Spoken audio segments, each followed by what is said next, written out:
My grandmother's attic held more than just dust and forgotten memories. It held a secret worth $10 million in the form of 1950s stocks. Or maybe it was a curse.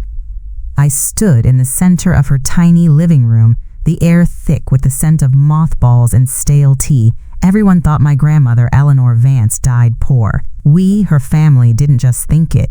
We knew it as a fundamental truth, a fact as solid as the worn-out floral sofa I was staring at.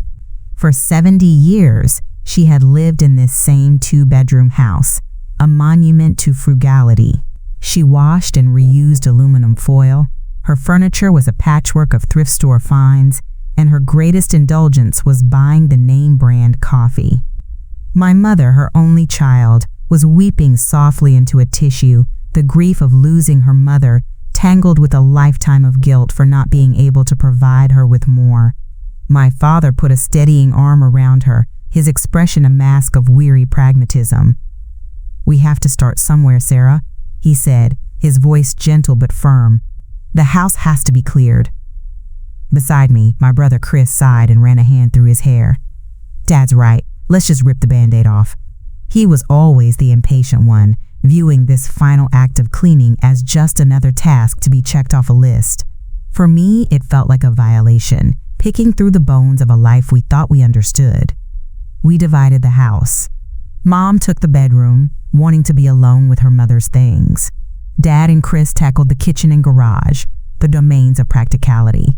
That left me with the living room and the hallway, the heart of the home. And at the end of that hallway, a simple cord with a wooden toggle dangled from a square cut into the ceiling. The only thing left was the one place she never let us go, the place she always dismissed with a wave of her hand. "Nothing up there but dust and bad memories, Alex," she'd say. "Leave it be." I tugged the wooden toggle. A set of rickety wooden stairs groaned in protest as they unfolded from the ceiling, landing with a soft thud on the hallway carpet. Dust motes, ancient and undisturbed, danced in the single beam of light from the hall. Taking a deep breath that tasted of old paper and wood, I started to climb, each step a small act of rebellion against my grandmother's one firm rule. The attic was exactly as she'd described, a shadowy landscape of forgotten furniture draped in white sheets like slumbering ghosts, stacks of yellowed newspapers, and cardboard boxes sagging under the weight of time. It was a graveyard of things too sentimental to throw away, but too useless to keep. My gaze drifted over the clutter, and a familiar ache settled in my chest. It wasn't just for Grandma. It was for my little sister, Lily. She wasn't here today. The emotional toll would have been too much. Lily was born with a brittle bone disease that made our world a constant tightrope walk of caution and staggering medical bills. My parents had remortgaged their own home twice. The thought of what a little extra money could do for her, proper treatments, better equipment, a life with less pain, was a constant, quiet hum beneath the surface of our family's struggles. A few $100s from selling some of this old junk wouldn't make a dent. Suddenly, a panicked shout echoed from downstairs. "Sarah! Dad! You need to see this!" It was Chris, his voice stripped of its usual bravado. I scrambled back down the ladder just as my parents rushed out of the other rooms, their faces etched with alarm. Chris stood by the front door, holding a piece of mail he must have just retrieved. It was a thick, cream-colored envelope with a red-stamped final notice visible through the window. "It's from the bank," he said, his voice cracking. "They're foreclosing on this house. We have 30 days. The air went out of the room. My mother's hand flew to her mouth, a fresh sob catching in her throat. My father took the letter, his face turning ashen as he read. "All those years, we thought Grandma owned this house outright. We were wrong. She'd taken out a reverse mortgage decades ago. The final pillar of her simple, stable life was a lie, and the debt was now due. The bank, this faceless, relentless entity, was about to take the last thing we had left of her. A new kind of desperation fueled me. This wasn't just about cleaning anymore. It was a salvage operation. I turned without a word and climbed back into the suffocating heat of the attic, my eyes scanning the shadows with frantic purpose. Tucked away under the eaves, almost almost completely hidden behind a stack of water-stained encyclopedias, was a large, sea-worn trunk bound with leather straps. It was the one thing in the attic that didn't look like forgotten junk. It looked intentional. With trembling hands, I heaved the encyclopedias aside and dragged the heavy trunk into the light. The latches were stiff but not locked. I lifted the lid. Inside, nestled among moth-eaten wool blankets, was a small, heavy, metal lockbox. The key was in a tiny envelope taped to the lid. My heart hammered against my ribs as I unlocked it. It wasn't filled with jewelry or old photos. It was filled with paper. Dozens of ornate, beautifully printed certificates. I lifted one out. The Haloid Photographic Company. It read, dated 1958. Another was for a fledgling computer company. And another, and another. They were 1950s. Stocks, bundles of them, meticulously preserved. My mind reeled, trying to comprehend what I was holding. This wasn't just a box of old paper. It was a time capsule of post-war American industry, a portfolio frozen in time. And my grandmother, the woman who reused aluminum foil, had been sitting on it for 70 years. My entire reality was tilting on its axis, and this was only the beginning. My family's story was about to be completely rewritten, and if you want to see just how deep this rabbit hole goes, make sure you like and subscribe so you don't miss a single part of it. My fingers trembled, the crisp edges of the certificates feeling both ancient and electric. Downstairs, the world was ending. The bank was coming, the house was lost, and my family's quiet desperation had just been given a 30-day deadline. But up here, in the stifling, dusty air, I held a miracle, or a mistake, I didn't know which. "Mom, Dad, Chris!" My voice was a croak. "Get up here, now!" Footsteps pounded on the stairs, and one by one their worried faces appeared in the square opening of the attic floor. My mother's eyes were still red-rimmed, my father's face a grim sheet of white. Chris came up last, his expression impatient. "Alex, what is it? Did you find something we can sell for a few bucks?" I didn't answer. I just held up one of the certificates from the lockbox. My father took it, his brow furrowed in confusion. "Haloid Photographic. What is this?" "They're stock certificates," Chris said, peering over his shoulder. He pulled out his phone, his thumbs flying across the screen. "From the 50s. Probably worthless." "There are more," I said, my voice barely a whisper. I gestured to the open box. My mother knelt, pulling out a bundle tied with faded red ribbon. She read a name, International Business Machines. A choked sound came from Chris. He looked up from his phone, his face pale, his eyes wide with disbelief. "Dad, the Haloid Photographic Company. It changed its name. In 1961, it's Xerox." Silence. The only sound was the frantic ticking of Chris's phone as he kept typing. My father slowly sank to sit on the edge of an old chest, the single certificate still in his hand. My mother just stared into the box. "I don't understand," she said softly. "She reused tea bags. She darned her own socks. Why?" "How much, Chris?" my dad asked, his voice strained. Chris swallowed hard, his usual confidence gone, replaced by a profound awe. I can't be sure without getting them appraised, but based on the number of shares on this one certificate, the splits, the dividends, just the Xerox alone is." He trailed off, unable to say the number. "It's millions. All of them together, maybe $10 million. Maybe more." $10 million. The number hung in the air, so vast and impossible, it felt like a physical object. I saw it all in a flash. Lily walking without a grimace of pain, my parents finally sleeping through the night, the word foreclosure turning to ash. Tears of relief pricked my eyes. My grandmother hadn't left us a burden. She had left us a lifeboat, a future. Then the doorbell rang.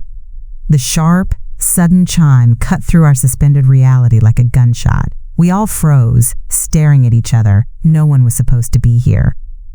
"I'll get it," my dad said, his voice shaky as he pushed himself to his feet and carefully descended the ladder. We listened, holding our breath as he walked to the front door. We heard the latch click, followed by the low murmur of voices, my father's, and a deeper, smoother voice I didn't recognize. A moment later, a man appeared at the bottom of the attic stairs. He was tall, impeccably dressed in a dark suit that seemed to absorb the light around him. He wasn't old, maybe late 40s, with cold, intelligent eyes that swept over us, the scattered papers, and the open lockbox. He didn't wait for an invitation.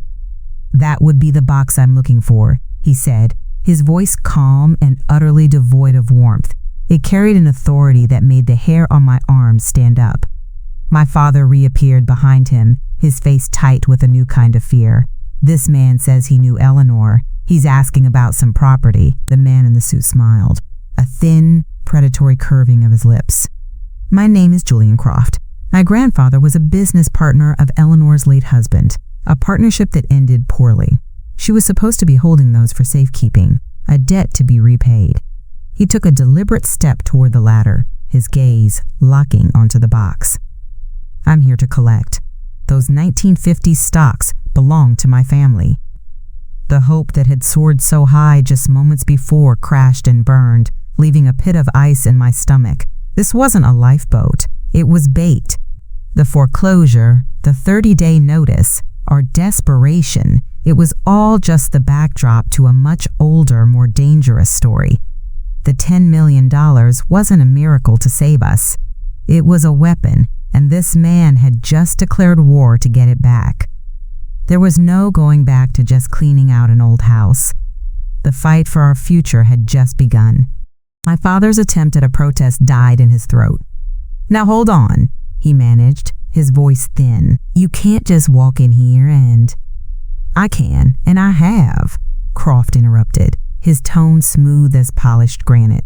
He took a single, deliberate step onto the bottom rung of the ladder, the old wood groaning under his expensive leather shoe. His gaze was fixed on the lockbox in my mother's hands. Eleanor Vance was a custodian, nothing more. She was meant to hold those assets in trust, a trust she broke. "That's a lie," Chris shot back, stepping forward. "Grandma would never." Croft's eyes snapped to my brother, and the easy confidence in his face hardened into something sharp and dangerous. "Your grandmother was a desperate woman who made a desperate choice. I'm sure you can understand. Desperate people are so predictable." His gaze flickered pointedly around the shabby attic, then down toward the living room, where the foreclosure notice lay like a ticking bomb. He knew. He somehow knew everything. He held up a hand, a placating gesture that felt like a threat. "I'm not an unreasonable man. I understand this is a shock. I will give you 24 hours to process this information and prepare the portfolio for transfer. A courier will arrive tomorrow at noon." He didn't wait for a response. He stepped off the ladder, gave a curt nod to my stunned father, and walked out the front door, closing it softly behind him. The click of the latch echoed in the silence like a cell door locking. For a full minute, none of us moved. The impossible joy of our discovery had been poisoned. The $10 million was no longer a lifeline. It was a leash, and Julian Croft held the other end. "We're calling the police," I said, the words tumbling out of me. It was the only sane thought in my head. This was wrong. This was extortion. "And say what?" my father asked, his face collapsing into his hands. "A man came to the door and said some papers belong to him? They'll laugh at us." "He threatened us, Dad," Chris argued, his face flushed with anger. "He knew about the foreclosure. This isn't a coincidence." "We have to try," I insisted, my voice rising with a frantic edge. I looked at my mother, who was clutching the lockbox to her chest as if it were a child. The hope had to be real. I couldn't let it die. An hour later, I was sitting on a hard plastic chair at the local police precinct. The air smelled of disinfectant and faint desperation. I had left the others at the house, their hushed, panicked arguments echoing in my head. I needed to do something, to find an authority figure who could make this right. The officer who finally called me to the counter was a man named Miller, with a thick neck and tired eyes that had seen too much petty misery to get excited about mine. I told him everything, the discovery, the impossible value of the 1950s stocks, the foreclosure notice, and the sudden chilling appearance of Julian Croft. I emphasized Croft's unnerving knowledge of our private affairs, the veiled threats, the way he made us feel like trespassers in my grandmother's own home. Officer Miller listened, occasionally tapping a pen on his blotter. When I finished, he leaned back in his squeaky chair and sighed. So let me get this straight. You found some old stocks you think are worth a lot of money. Then a man, Mr. Croft, shows up and says they're his. Yes, I said, leaning forward. But he was threatening. He knew things he shouldn't have. Did he produce a weapon? Did he physically harm anyone or damage any property? No, but did he break into the house? No, my dad let him in, but he implied. Ma'am, he said, cutting me off with a weary wave of his hand. Implications aren't a crime. From what you're telling me, there's nothing for the police to do here. What you have is a civil matter, a property dispute. He scribbled a number on a notepad and pushed it across the counter. You need to hire a lawyer. You claim the stocks are yours through inheritance. He claims they're his through an old business agreement. A judge will have to sort it out. My throat felt tight. But he's coming back tomorrow. He said he's sending a courier to collect them. That sounds like a crime. It's not a crime to send a courier, Miller said flatly. If this courier tries to take them by force, then you call 911. Until then, it's his word against yours. It's a he said, she said for a judge, not for us. I stared at him, a cold dread seeping into my bones, far colder than the attic's stale air. The system I had run to for protection was shrugging its shoulders. The law saw a neat, tidy box labeled civil dispute, while I saw a predator circling my family. Croft wasn't playing by the rules. He operated in the shadows of implication and intimidation, a place where men like Officer Miller couldn't or wouldn't go. I walked out of the station and into the fading afternoon light, feeling utterly, terrifyingly alone. The police weren't coming to save us. There was no shield to hide behind. Croft had known this. He had counted on it. The 24-hour deadline wasn't a courtesy, it was the length of our chain. We had the fortune in our hands, but we were trapped, and the walls were closing in. The short walk back to Grandma's house felt like a mile. Each step was heavy with the officer's dismissive words. Civil matter. His word against yours. Hire a lawyer. He made it sound so simple, so clean. He didn't see the cold calculation in Julian Croft's eyes or feel the suffocating certainty that this man was not going to play by any rules a judge could enforce. When I pushed open the front door, the scene was one of suspended animation. My father sat in Grandma's worn armchair, staring at the foreclosure notice on the coffee table as if it were a venomous snake. My mother was on the sofa, the metal lockbox on her lap, her hands resting protectively on its lid. Chris was pacing, a caged tiger in the small living room. They all looked up as I entered, their faces desperate for a scrap of good news. I didn't have one. They won't do anything, I said, my voice flat. He didn't break a law they recognize. They said it's a civil dispute. We need a lawyer. A lawyer? My father repeated, the sound a hollow echo. With what money, Alex? We have 30 days until we lose this house.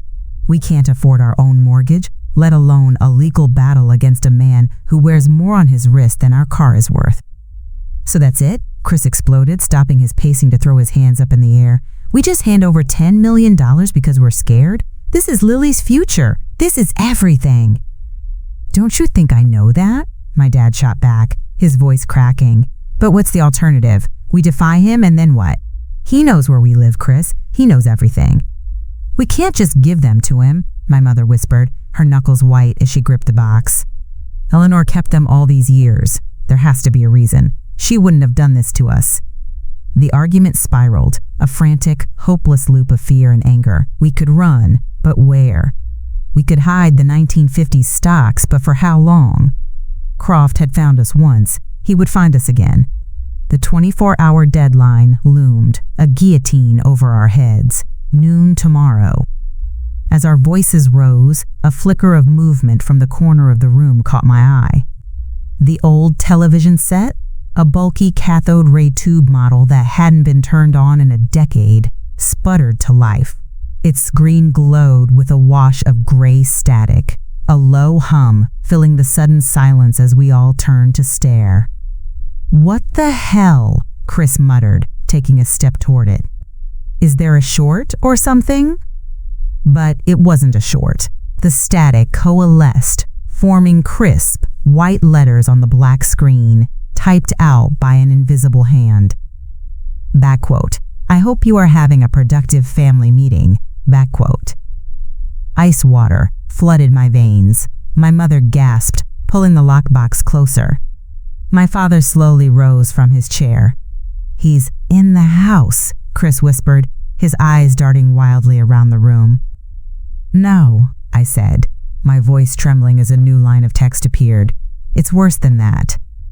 Back quote, "It's not a civil dispute when you're dealing with me." Back quote.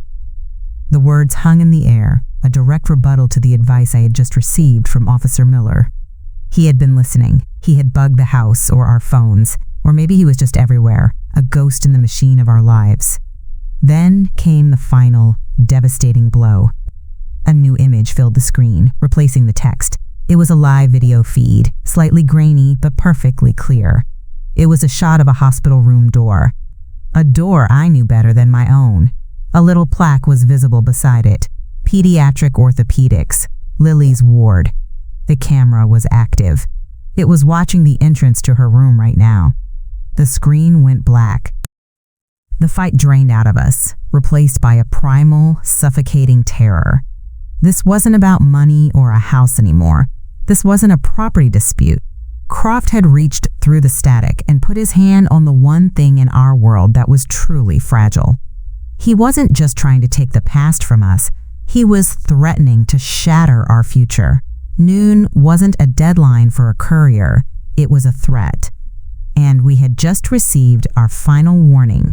No one screamed. The terror was too deep for that. A cold, heavy thing that settled in our chests and stole the air. My mother made a small, wounded sound, her body curling around the lockbox as if she could physically shield Lily from hundreds of miles away.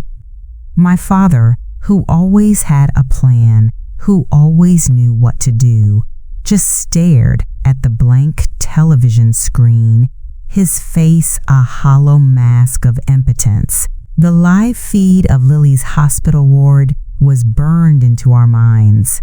Croft hadn't just threatened us, he had shown us the length of his leash. "We give them to him," my father said, his voice raspy, broken. "The fight was over. We give him whatever he wants." Chris, for the first time, didn't argue. He just sank onto the arm of the sofa and buried his face in his hands, his shoulders shaking. The $10 million dream had curdled into a nightmare. Lily's future, which had seemed so bright and limitless an hour ago, had been reduced to the grainy image of a hospital door.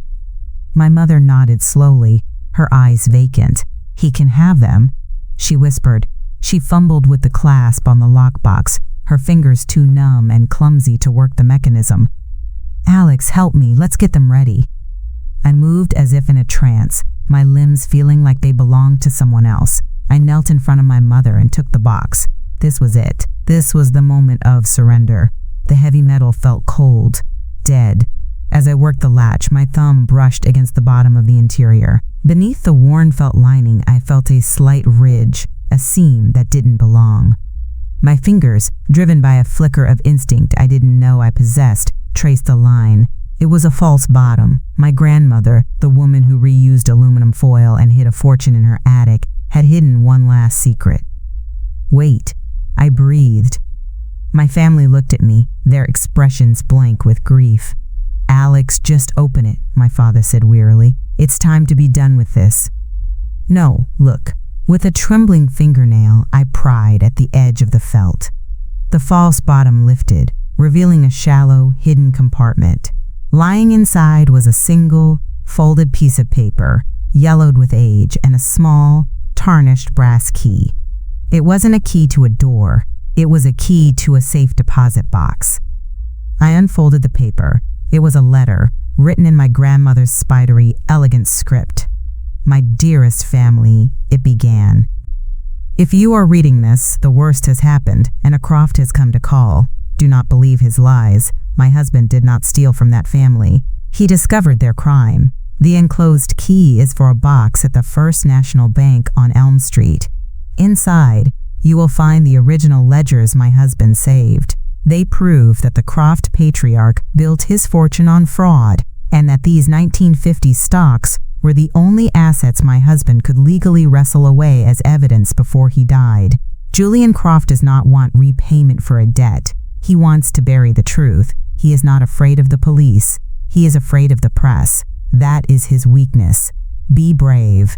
This is not their money. It is Lily's future. All my love, Eleanor." I read the letter aloud, my voice growing stronger with every word. The truth settled over us, not as a comfort, but as a weapon. The suffocating fog of terror began to recede, replaced by the sharp, cold clarity of rage. My grandmother hadn't left us a curse. She had left us a battle plan. Croft's threat against Lily wasn't the move of an all-powerful man. It was the desperate act of a cornered animal, terrified of exposure. "The press," Chris said, lifting his head. His eyes, no longer filled with despair, held a dangerous spark. "She's right. A public accusation, backed by proof. A man like that can't survive it." My father looked from the letter to the key in my hand, a new light dawning on his face. "He thinks we're just a scared family he can bully into silence. He's about to find out we're Eleanor Vance's family," my mother said, her voice low and fierce. She stood up, the lockbox held not in fear, but in defiance. We had our window of opportunity. It wasn't about surviving until noon. It was about using noon as our stage. The rest of the night was a blur of frantic, whispered planning. Chris, a social media native, began drafting emails and messages to every investigative journalist he could find, timing them to send at 12:01 p.m. My father, his pragmatic mind, now focused on a new goal, diagrammed the living room, planning sightlines. We weren't preparing a surrender. We were setting a trap. The next morning, the house was still. The fear was still there, a knot in my stomach, but it was now overlaid with a brittle, high-strung resolve.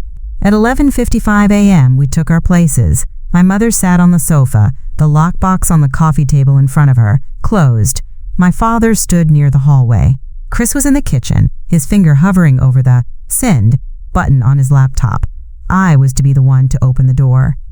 The grandfather clock in the hall chimed, its deep tones marking the hour. Noon.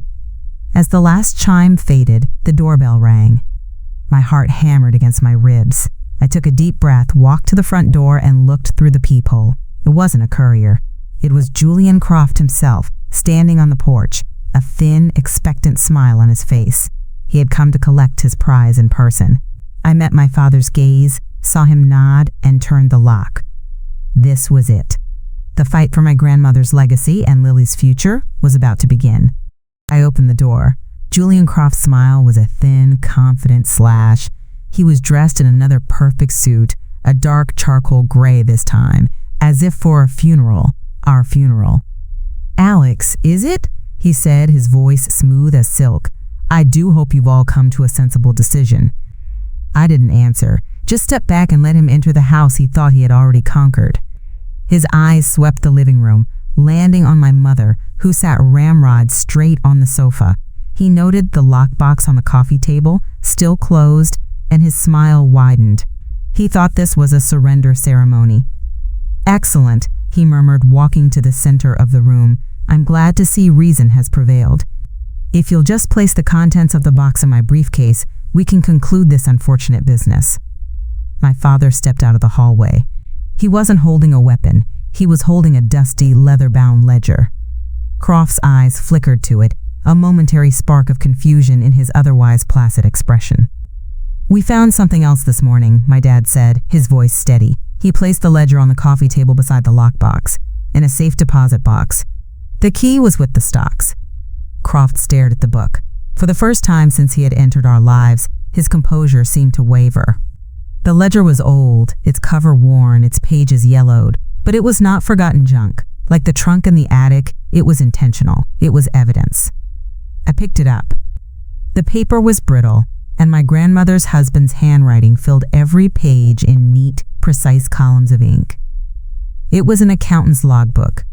My grandmother's letter had prepared us, but the reality of this book was a physical blow, the iceberg, right here in my hands. My grandfather was a meticulous man, I said, my voice clear and loud in the tense silence. He documented everything. We thought he was just my grandmother's husband, a man who died too young, but he was your grandfather's accountant. Croft said nothing. He was a statue in a bespoke suit. It wasn't just one bad partnership, was it, Mr. Croft? I continued, opening the ledger. It wasn't a debt, it was a conspiracy. Your grandfather didn't build a business, he cannibalized them. He'd identify struggling companies, offer to help, and then my grandfather, under duress, would be forced to cook the books, creating records of phantom debt until your family could seize all the assets. He documented every single fraudulent transaction right here. I turned the book so he could see the page.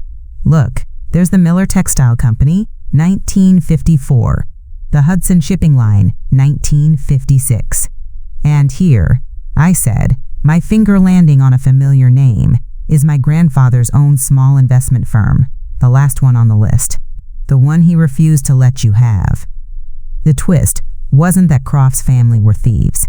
It was that they were serial killers of industry, and my grandfather had been their unwilling instrument, a witness who finally said no.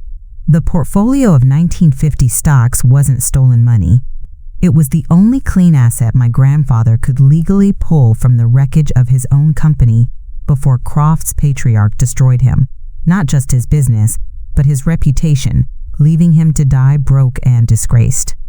He was supposed to destroy those ledgers, Croft whispered, his voice a venomous hiss. The mask of civility had vanished, revealing the feral creature beneath. She was supposed to be a nobody, a poor, pathetic widow. And there it was, the key, the one thing he could never understand. That's how she beat you, I said, a surge of fierce, triumphant pride swelling in my chest. That's how she kept this safe for 70 years. You looked for the money. You probably had people watching her for decades, waiting for a single lavish purchase, a single slip-up.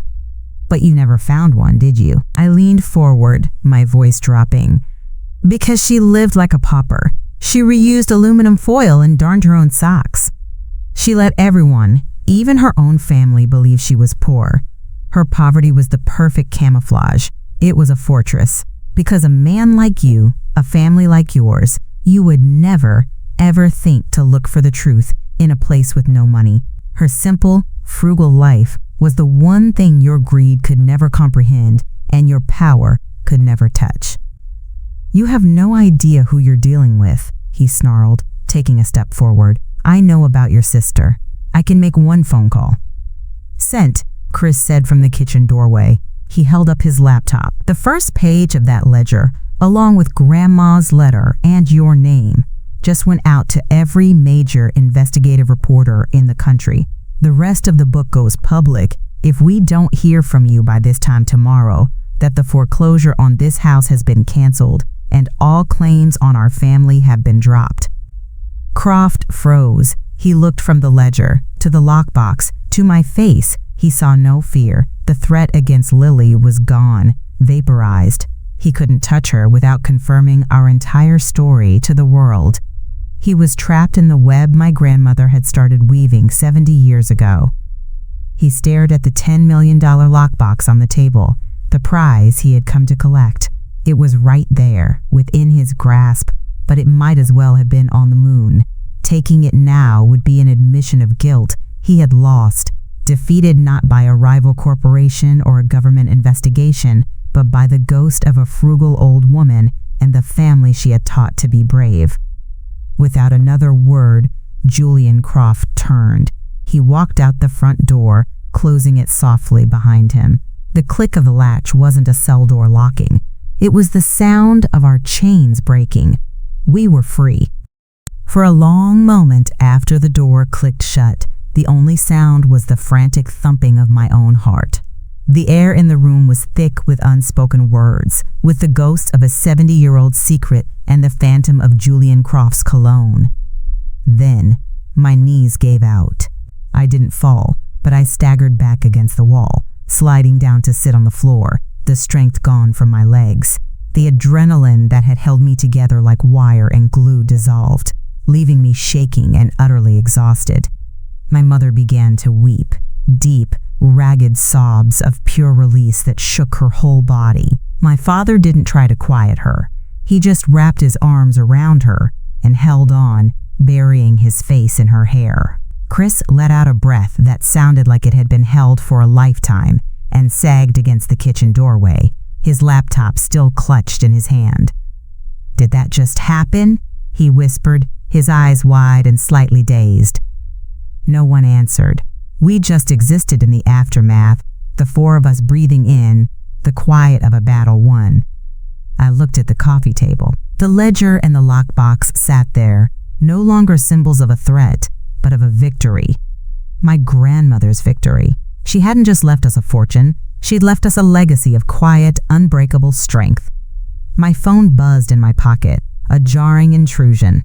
I fumbled for it, my hands still trembling. It was an unknown number. I almost ignored it, but some instinct made me answer. "Is this Alex Vance?" a brisk, professional voice asked. "Yes," I managed. "My name is Ben Carter, from the Journal. We received an email from your brother about a Julian Croft and some rather explosive allegations. Can you confirm you have evidence to support these claims?" The system, the one my grandmother had pointed us to, not the police but the press. "Yes," I said, my voice gaining strength. "We have the original ledgers." "That's incredible," he said, and I could hear the excitement in his voice. "Listen, Croft is going to try and bury this. My advice? Get an official record of his threats. Go to the police. Even if they can't arrest him for it, file a report of attempted extortion. Document what he did, especially the threat against your sister. It creates a paper trail he can't erase. It gives our story legal teeth." The call ended, and I looked at my family. "I'm going back to the police station," I announced. My dad looked up, his eyes clearing. "Good. This time, you won't be going alone." An hour later, my father and I walked back into the precinct. The same smell of disinfectant hung in the air, but this time, I didn't feel like a victim. I felt like a plaintiff. We didn't wait at the counter. I asked to speak to the desk sergeant, and when he appeared, I didn't launch into a frantic story. I placed a clear photograph of my grandmother's letter and a copy of the most damning page from the ledger on the counter. "My name is Alex Vance. I was here yesterday regarding a property dispute," I said, my voice even. "The situation has escalated. I need to file a formal report against Julian Croft for attempted extortion and making terroristic threats." The sergeant looked at the documents, his eyebrows rising. As he read, his demeanor shifted from bureaucratic procedure to serious attention. Terroristic threats? He had my younger sister's hospital room under live surveillance and used it to try and force us to hand over property, my father stated, his voice ringing with paternal fury. "We have the proof of the motive right there." As if on cue, a familiar figure passed behind the sergeant's desk. It was Officer Miller. He stopped, recognizing me. A flicker of annoyance crossed his face, but then he saw the ledger copy on the counter. He came over, his tired eyes scanning the page. He read the names of the dead companies, the fraudulent figures. He looked at the photograph of Eleanor's letter. He looked at me.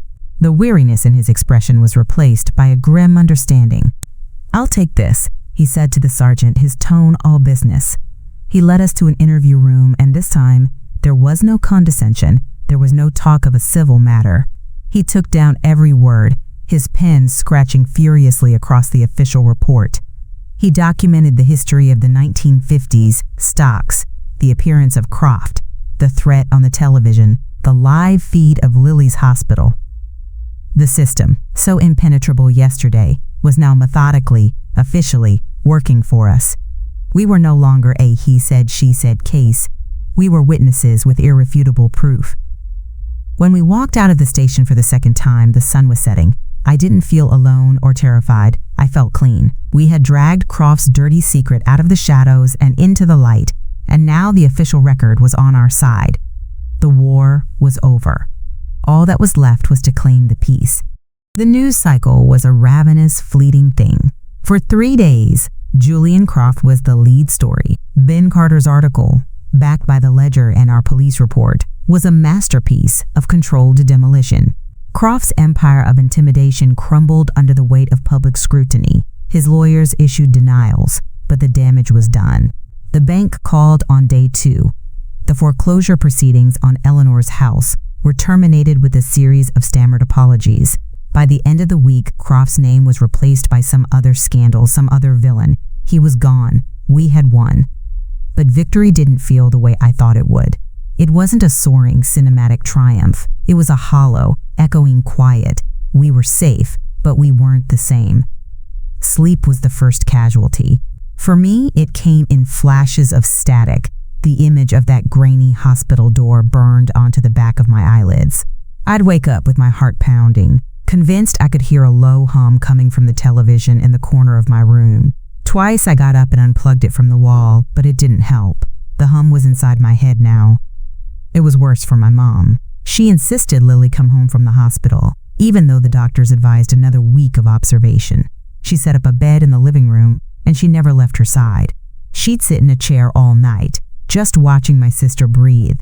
When the doorbell rang, even if it was just the mailman, we all flinched. My dad would go pale, his hand instinctively reaching for the heavy fireplace poker. The world outside our front door had become a hostile, unpredictable place. Our home was no longer a sanctuary. It was a fortress, and we were its anxious, sleep-deprived guards. The lockbox sat on my parents' dining room table, a silent, brooding presence. Our lawyer, a man named Mr. Davison, whom the journalist Ben Carter had recommended, had taken the original ledger for safekeeping. But the stocks remained with us. He'd had them appraised. The number was even higher than Chris's frantic estimate in the attic. It was a life-shattering amount of money. When Mr. Davison told us the final figure over the phone, no one cheered. My dad just nodded slowly, a muscle twitching in his jaw. My mom started crying, but it wasn't the sound of joy. It was the sound of grief. "I can't look at them," she said one evening, her gaze fixed on the metal box. "Every time I do, I see his face. I see that screen." The miracle had been poisoned. The beautiful, ornate certificates that had promised us a future were now tainted, bound forever to the terror that came with them. The 1950s stocks weren't a gift from Grandma anymore. They felt like evidence from a crime scene. They were the reason a man had threatened my sister, the reason my mother couldn't sleep, the reason my father's hand shook when he picked up his coffee cup. They were the price of our safety, but they were also the source of our trauma. "We have to do something with them," Chris said, his voice unusually subdued. "We can't just leave them sitting there." He was right, but the thought of liquidating them, of turning that cursed paper into actual money, felt like a final, terrifying step. It would make it all real in a way we had been avoiding. It meant accepting that our lives had been irrevocably split into a before and an after. Before, we were a normal family struggling with money. After, we were the family that had won a war but couldn't stop looking over our shoulders for the next one. The money could buy Lily the best care in the world, but it couldn't buy back the simple, blissful ignorance we'd lost in that dusty attic. It couldn't make us feel safe again. It was a Thursday, 2 weeks after Julian Croft had vanished from our lives, when I decided I couldn't live in the quiet anymore. The quiet was the worst part. It was a thick, heavy blanket of anxiety that smothered every conversation. We had the money.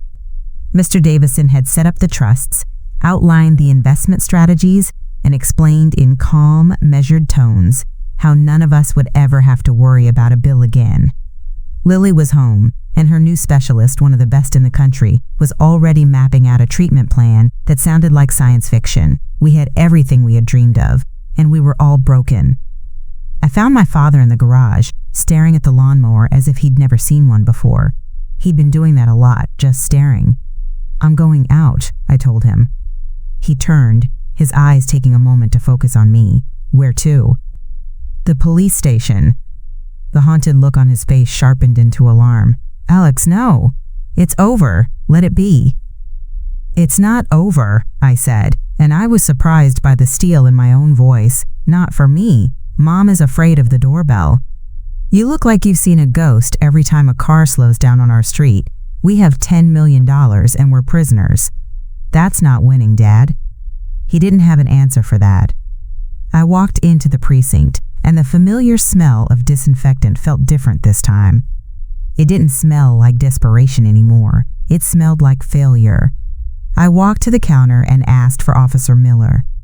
He emerged from the back looking just as tired as I remembered, but his face registered surprise when he saw me. "Ms. Vance, is there something else?" "Yes," I said. I didn't raise my voice. I didn't need to. I wanted to talk to you about our first conversation. He shifted his weight, his expression guarded. "We filed the report. The DA's office is looking at it, but Croft has lawyers that—" "I'm not here about Croft," I interrupted. "I'm here about you. You told me it was a civil matter. You told me implications aren't a crime. You dismissed me." He had the grace to look uncomfortable. "Ma'am, with the information I had at the time—" "The information you had was a terrified citizen telling you that a predator had entered her life," I said, my voice dangerously calm. "You had a choice. You could have listened, or you could have checked a box. You checked the box. 24 hours after you sent me away, that man had a live video feed of my sick sister's hospital room on my grandmother's television. He was watching a child in a pediatric ward as a negotiating tactic. Does that fit into one of your boxes, Officer Miller?" He was silent, his jaw tight. "My grandmother hid those 1950s stocks for 70 years by being invisible," I continued, leaning forward slightly. "She knew men like Croft count on their victims being powerless. What she didn't count on, and what I didn't count on, was that the very system designed to help would be the first to agree with him. You saw a messy he said, she said, and you walked away. You didn't see a family about to be torn apart. Your inaction was his greatest weapon." "What do you want from me, a written apology?" he finally bit out, his defensiveness flaring. "No," I said. "I want you to understand that you failed, and I want you to know that your failure is about to become a matter of public record. I'm meeting with Ben Carter tomorrow, the journalist who broke the Croft story. Our next story is about how easily people like Croft can operate, because the first line of defense doesn't recognize the threat. It's about how a civil matter can turn into a terroristic threat in the time it takes for a police officer to decide it's not his problem. The article is about you, Officer Miller. Or, I added, letting the word hang in the air, it can be about how your department, after seeing the flaws in its own system, is implementing new training protocols for handling cases of intimidation and extortion that don't involve a drawn gun. It's your choice." He stared at me, and I saw a succession of emotions cross his face: anger, indignation, and finally, a dawning grim resignation. He saw the trap. I wasn't a scared girl anymore. I was a woman with a voice, a platform, and a very, very good lawyer. I was Eleanor Vance's granddaughter. He let out a long, slow breath and rubbed his face with his hand. "We get 100 of these disputes a day," he said, his voice low and gravelly. "Property, custody, crazy neighbors. We're not trained. We don't have the resources to investigate every bad feeling." "Then get trained," I said simply. "Change the policy, because the next family might not have a secret ledger in their attic. The next family might just have a funeral." He looked at me, really looked at me. For the first time, the weariness was still there, but it was joined by something else, a flicker of respect. "I'll talk to the captain," he said, "and I'll talk to your reporter." I nodded, turned, and walked out of the station. The sun was bright, and for the first time in weeks, it didn't seem too harsh. I hadn't fixed the world, but I had faced the ghost in my own head, the one that whispered we were powerless. I had forced the system that failed us to look in the mirror. It wasn't a cure, but it was a start.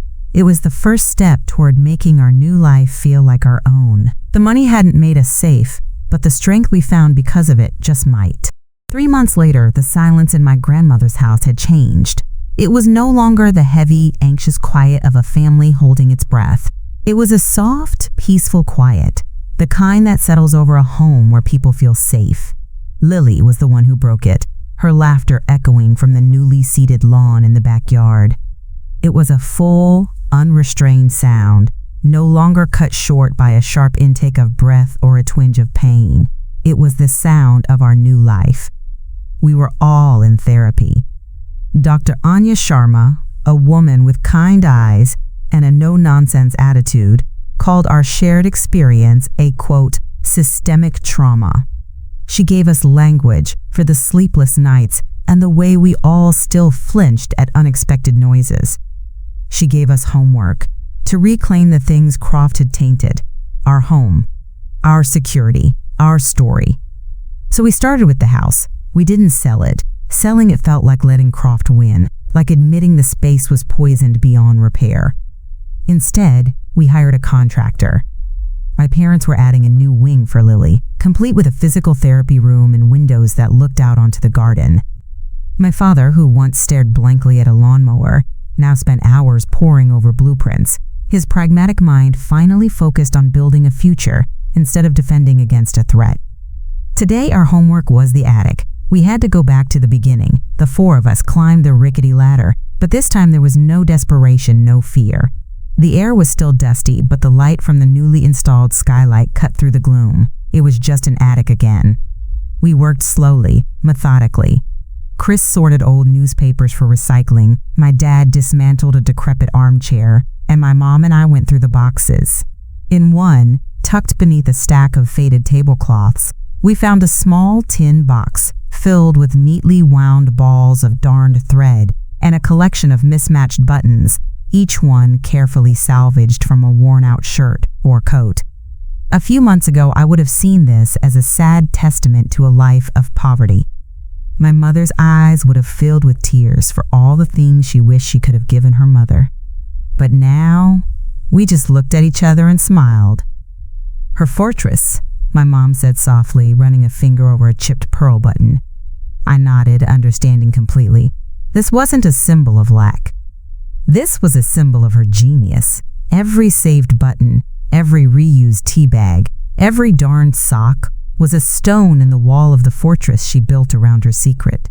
A fortress of frugality so absolute that a predator like Julian Croft, a man who only understood the language of wealth and power, could never even conceive of looking inside. He searched for a sign of the money, but the true treasure was hidden in the signs of its absence. Later, as we were packing the last of the boxes, my dad cleared his throat. Mr. Davison called. The paper certificates have been fully digitized and authenticated. He wants to know what we want to do with the originals.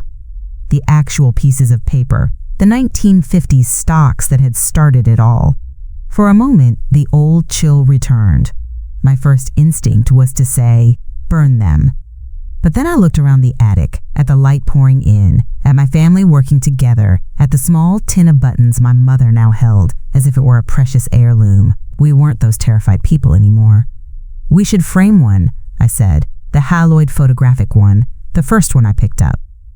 Chris looked at me, a slow grin spreading across his face. "Yeah, we hang it in the new hallway, a reminder."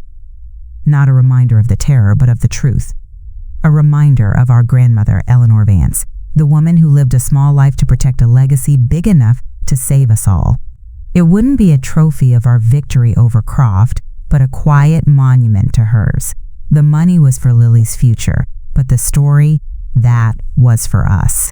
And we were finally ready to tell it to ourselves. A year has passed since we faced Julian Croft in this living room. The house doesn't feel the same, and for that, I am eternally grateful. The scent of mothballs is gone, replaced by the smell of fresh paint and my dad's overenthusiastic attempts at baking. The new wing of the house is finished, a bright, airy space where Lily doesn't have to navigate tight corners. Her laughter, once a fragile, precious sound, is now the house's constant, joyful soundtrack. On the wall in the new hallway, right across from the door to Lily's therapy room, hangs a simple black frame. Inside isn't a family photo or a piece of art. It's a single ornate certificate for the Haloid Photographic Company, dated 1958.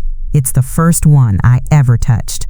Some days, I stop and look at it, and I don't feel a trace of the fear it once inspired. I feel a profound, quiet awe.